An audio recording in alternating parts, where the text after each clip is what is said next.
Welcome to the Dynasty Dugout Show, a podcast covering all things minor league baseball. Get a front row seat to the action with everything you need to know about the future stars of Major League Baseball. And now, here's your host, Chris Clegg. Happy Monday. We are back. Another edition of the Dynasty Dugout Show. I can't wait to break down my live looks from the weekend.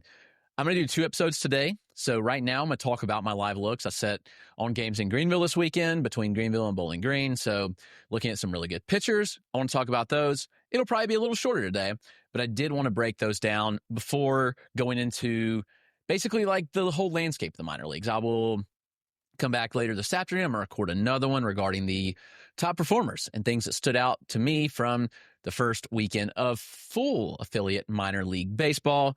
It's back, baby. We're rolling. This week I'll be in Columbia, some Columbia Fireflies and Charleston River Dogs. So more Tampa Bay Rays. I've seen a lot of Tampa Bay Rays early.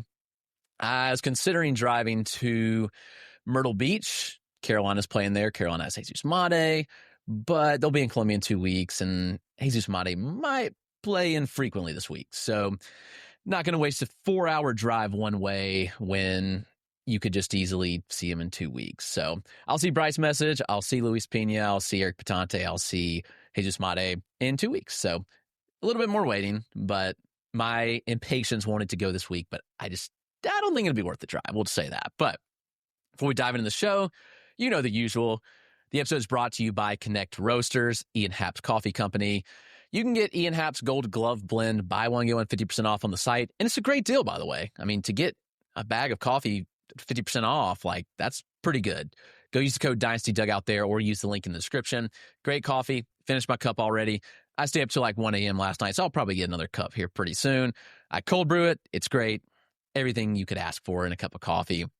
So go get that at connectroasters.com. Also, we're proud to be sponsored by Chinook Seedery, the best sunflower seeds in the game. They have a wide variety of flavors. They've got great seeds, and you can get 10% off your first order using the code Dynasty Dugout at checkout. Let's dive into the action. Ton of good stuff from this weekend. So right off the top, I want to start with Juan Valera. Valera pitched on Saturday. Highly anticipated start for me. He's the youngest pitcher in High-A. The Red Sox gave him an aggressive assignment. Like, that tells you what you need to know about how they view him as an arm. Valera was good last year, but he really popped this spring and was standing out on the backfields in a big way. And so I was really looking forward to this. I was hoping Peyton Tolley would pitch this weekend. He did not. He'll pitch this week. They're on the road. I'll catch him in 2 weeks, or I guess in 1 week. But Valera was the highlight this weekend. Valera was phenomenal. And you look at the line, it's like, okay, like, Chris, he didn't pitch that good.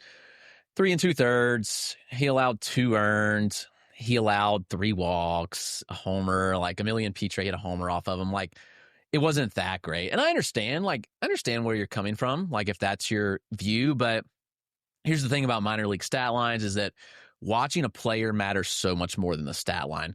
And here's why. Like, one, Bowling Green's lineup's stacked with lefties. The Rays have a ton of lefties in their Oregon. They had 5 lefties in the lineup. So Valera was throwing a first pitch slider to lefties every single at-bat. It was bizarre, but he was trying to backdoor these lefties with a slider on the outside corner, and he threw some balls. Like, he wound up with a 62% strike rate, which is good. Like, 62% is above average from where the high standard was last year. So that's worth noting that he had a 62% strike rate. I know he walked 3. He had some at-bats that just got away from him. One batter he started 0-2, 4 straight balls. Like, you can't do that. Like, that's a little bit concerning. And there were some other ones that were just, he was just missing his spots. And, like, he's 18, though. He's 18 facing high pitchers or hitters, so, like, things are going to happen. But the stuff with Valera was nasty. I think that's what we have to note here is that Valera was extremely good. And it's stuff that you can dream on from a high-level starter. Fastball set 96 to 98. It touched 100 in the first inning, so he touched triple digits. He was blowing it by hitters. He spins it well. He locates it extremely well up in the zone. You can see that if you're watching the video. I think it's an exceptional pitch. It's a plus pitch from an 18-year-old. Like, it's what it is. So the fastball is extremely good. Good IVB, good spin rates, good location for the most part. I think that there were some locations that were sporadic at times, but I do think overall, like, he located them extremely well. But when you can throw that hard, you should be using it more. Like, he used it 37% of the time, but I think it was just by design. Like, he was throwing a lot more sliders, and I think that was a pitch depth thing that they wanted him to work on. You see this a lot in the minors. I don't think people take it into account at all, but I mean, lefties knew the slider was coming on the first pitch, and they're just like, just show me. So he throws 2 sliders, and that's important. He throws a shorter slider, and then he throws a longer sweeper. The interesting thing is, like, the velocity on the sweeper is really high. Like, I don't think he threw a pitch below 86. He threw some nasty, like, back foot sweepers to lefties too. And there's one in the video where he makes, I can't remember who it was. I think it was Noah Myers, look like a fool. I mean, third pitch or his third strike swinging, back foot slider, just an ugly swing on it. And I think he was caught off guard. Changeup looked really good too. This isn't an ordinary 94-mile-an-hour changeup. It worked 91, 94. His changeup has a good depth and fade for that velocity. You don't see that often when a arm's throwing a changeup that often, but like Bubba Chandler-esque changeup. Bubba Chandler has a good changeup. Chandler's changeup sits in that low 90s range. That's what I saw. Like, this Arsenal comps really closely to like a Yarlin Susana. Now, Susana's a little bit older. He does throw harder. Susana like averaged 100 last year, and I had Susana last year a couple games, and he was 102 in the 5th inning. But he's also a couple years older. He's also 6'6", 260. Like, he's a tank in his effortless velocity. But to see the slider in that velo range and the changeup in that velo range, like, was very similar to what I've saw out of Susana. Valera's a guy. How high do you push him? That's the question. Like, you obviously want to see more. You want to see how the command looks, you know, as we see more starts. But hard to not be impressed with what Valera did in his first high start. Utter dominance. Like, I want to throw this changeup up here because I just can't stop watching it, honestly. Like, that's a nasty pitch at 91 miles an hour. So, Valera's the dude. Jojo Ingrassia, I mean, this is a guy that put up numbers last year, like sub-2 ERA last year in single A, sub-1 whip, 40% strikeout rate. And everybody's kind of like, why are you not higher on this guy? Like, why is he still not ranked higher in your Red Sox rankings? I mean, he's set like low 90s. And I just thought that Ingrassia lived on deception last year. He was a college arm facing single-A guys all year. He was a piggyback starter. He didn't throw a lot of innings. I think it was like 58, 65 innings. I don't remember off the top of my head. Don't have it in front of me. But here's the thing. Ingrassia's progression has been really, really good. He was in the upper 80s in college at Fullerton. He set low 90s last year. He averaged near 94 in the start. And he threw 4 1/3. He piggybacked Valera. Like, he was really good.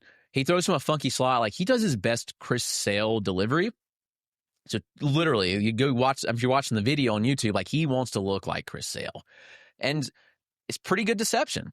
So the fastball plays up above 94, which is good. Like, that's important. He's showing a long sweepy slider to lefties. He's got a changeup that runs away from righties. Really good pitch there. It's a really good arsenal. Like, the slider was 86, 87. Changeup was 86 to 88. And the fastball sitting 94. That's notable. Like, that is a notable velocity jump for Jojo Ingrassia.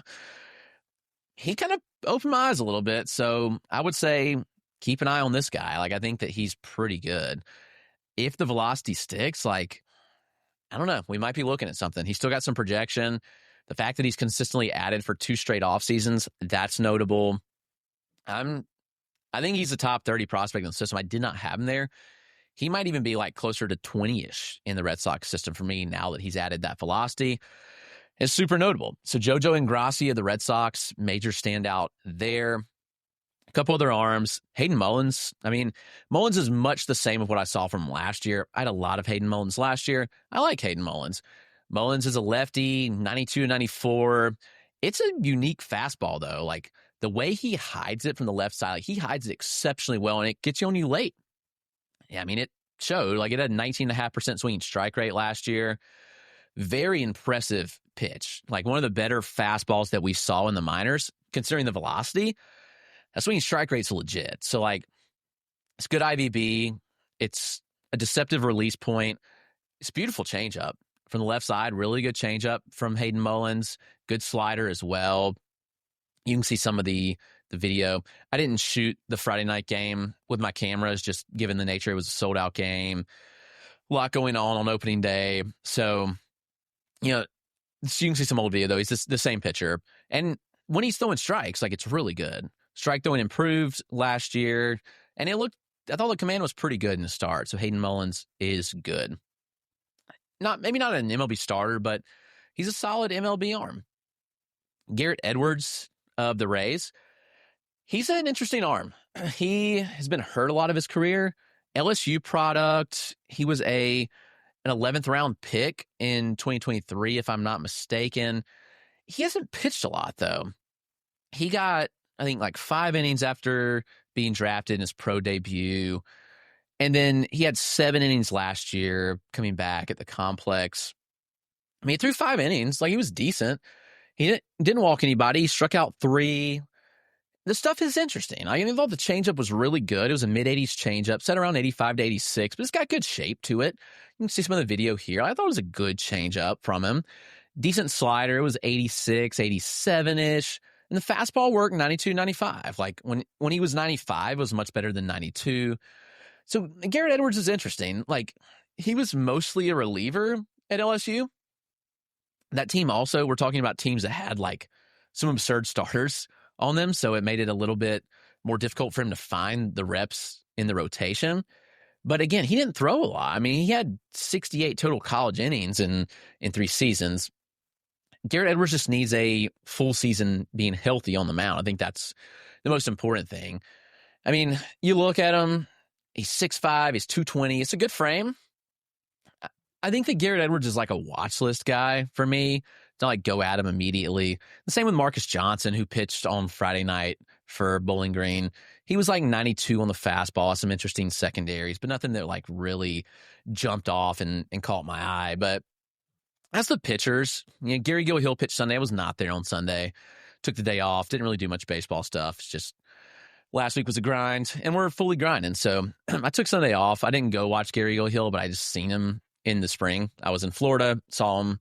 So I didn't feel the need, I got to be there to see Gary Gilhill. But, Gilhill's good. We know that. Great starter. And he was good in the start. It was raining a little bit, so they just went 7 innings, run rule, but also it was raining. Another reason I didn't go. But, yeah, let's take a quick break, and we will talk some hitters.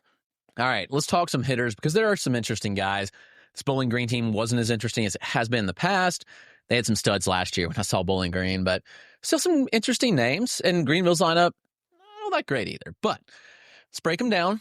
Aidan Smith is probably the biggest name between both lineups. Miguel Blyce was out. He's hurt right now. Should be back soon, though. Just a little behind. But I think he'll be back in the next couple of weeks. So kind of watching that. But Greenville's lineup was interesting because of that. But Bowling Green did have some guys like Aidan Smith. Adrian Santana looked really good. I like Emilien Pitre a lot. But I do want to start with Aidan Smith. Smith has kind of been my guy since the draft. His prep data was super good. Out of Texas, big high school, good showcase data. That really caught my eye. 4th round overslot by the Mariners. Aidan Smith was then traded to the Rays as part of the Randy Arozarena deal last summer. I saw Smith for a little bit in Charleston last year, and then getting to see him in High-A now. He is a little bit older. He's 20 and a half, so a little bit older for the 2023 prep cycle, but good frame. He's 6'3", good athlete. He's got strong legs. He's built well. He runs well. I think Smith does a lot of things pretty well. Now, there was some whiff. I saw whiffs through some fastballs, albeit, he faced some good pitchers. Facing Hayden Mullins, fastball is unique, and 93 from Mullins is a little bit different than most guys, especially from the left side. But I thought Aidan Smith showed some things over the weekend. He had a couple of hits. He showed good athleticism. He was good in the outfield. There's juice in the bat. There's no doubt about that, just given how high we've seen him max out EV-wise. We saw the 9th percentile be close to MLB average last year in his first pro season. That'll absolutely play.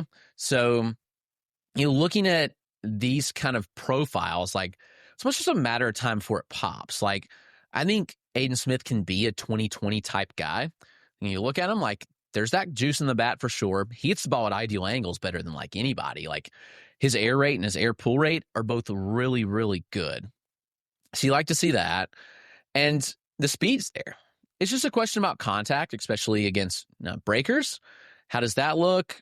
It'll be determined, I think. But I think it's a good, challenging assignment for him in High-A. And I really like what Aidan Smith can do and bring to the table. So, yeah, certainly watch out for Aidan Smith this year. He's a top 100 guy for me. Aidan Smith is weird. I feel like there's been a race to be like, everybody wants to be the highest on him, because I've seen people talk about him as already being a top 25 guy. I don't think there's any argument for that. Like, look at the guys in the top 25 prospects. I don't care if you say it's a down prospect cycle. There's not a single argument for me to say that Aidan Smith is a top 25 prospect. Does he have the pedigree and potential to reach there? Absolutely. Like, I thought I was bold, like having him in the top 100 pretty early last year, but apparently not. It just feels like an arms race at this point for prospect Twitter. Like, everybody wants to be the highest on everybody. Just kind of is what it is. But I think Emilien Pitre is very underrated. Second rounder out of Kentucky last year. Pitre is an interesting player. He's shorter, but he's strong, like stocky kind of frame. There's some things to like in that profile. When you look at Pitre, I thought he had sneaky pop last year with a metal bat. I mean, you look at the data, he ran like a 105 mile-an-hour ninth percentile, which with metal, like, you see that tick back a lot. Like, it's probably like slightly below average power, but there's juice in the bat. I mean, I saw him take Juan Valera deep. Like, I don't want to pull up what pitch that was, but I mean, it was no easy task for him to take Juan Valera deep in the third inning.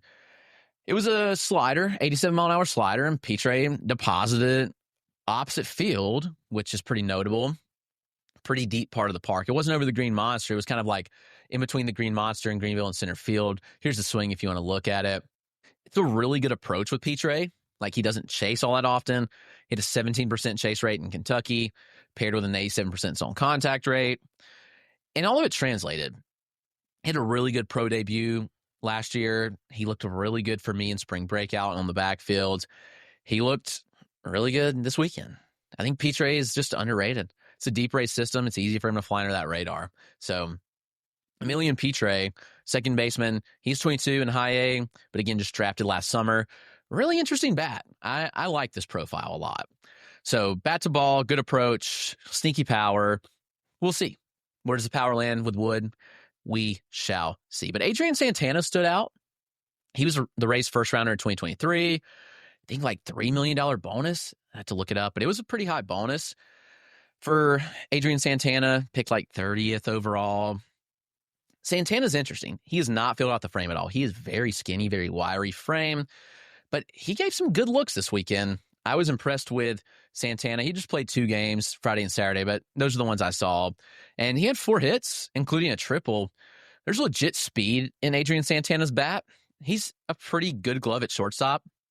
I did see him misplay a ball, and it was a shot. Like I will say, it was a hard hit liner. It was like a one hop that he just misplayed a little bit. But historically, like, I've seen Santana a decent bit, and the glove's good. Like, he's a good shortstop with a pretty good arm. Like, he's still 19. So I wonder if he does mature and fill out his frame a little bit. He hasn't to this point. You can see if you're watching the video, like, he's pretty rail thin, and it looks even small. Like, he is. I will note that he looks bigger in jersey than he did last year. Like, he was very like a rail skinny last year. So he may put on a little weight. I do think he's a plus runner. He was thrown out attempting to steal twice, but he stole 51 bases last year. Just call it 9 times. The clock times are good. Santana, good bat to ball, and he just sprayed liners all over the field and made things happen. So I think it's a question of, like, does Adrian Santana eventually, like, tap into more power? Does he fill out?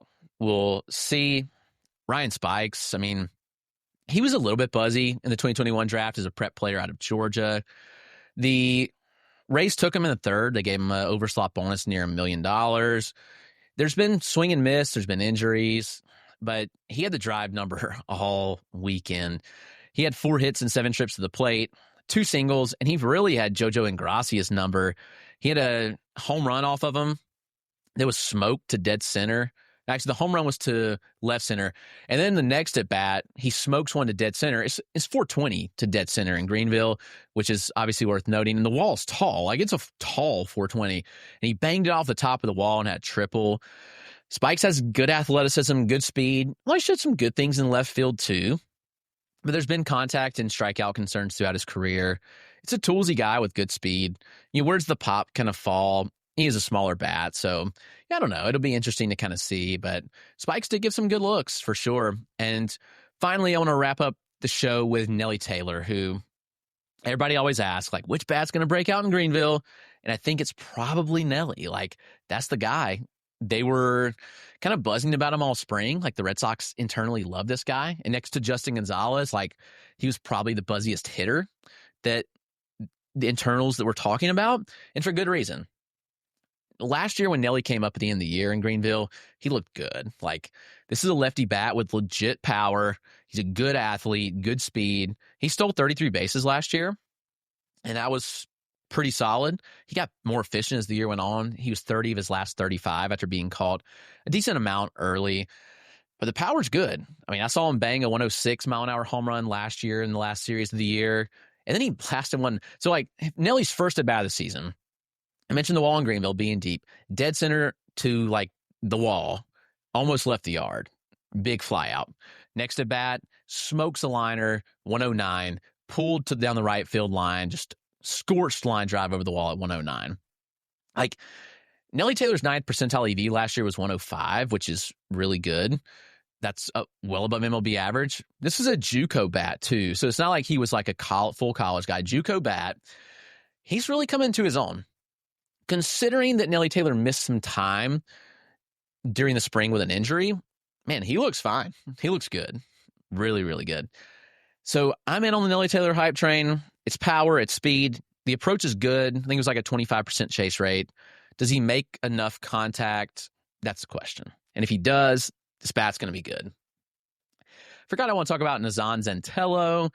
Zentello is interesting. He had a good approach Friday night. He walked 3 times, I think. The swing's fascinating, and I see why he struck out a lot last year. He ran really high strikeout rates in single A last year. He also missed some time due to injury, but there's a lot going on in the swing. Like, he barrel tips pretty bad. He's got a couple hitches, and I can see why he struggles to catch up to velocity. I saw him whiffing through like 92. The spring he was whiffing on like 89. The athlete's good, like really good athlete with Zentello, and that's worth noting that he is a good athlete.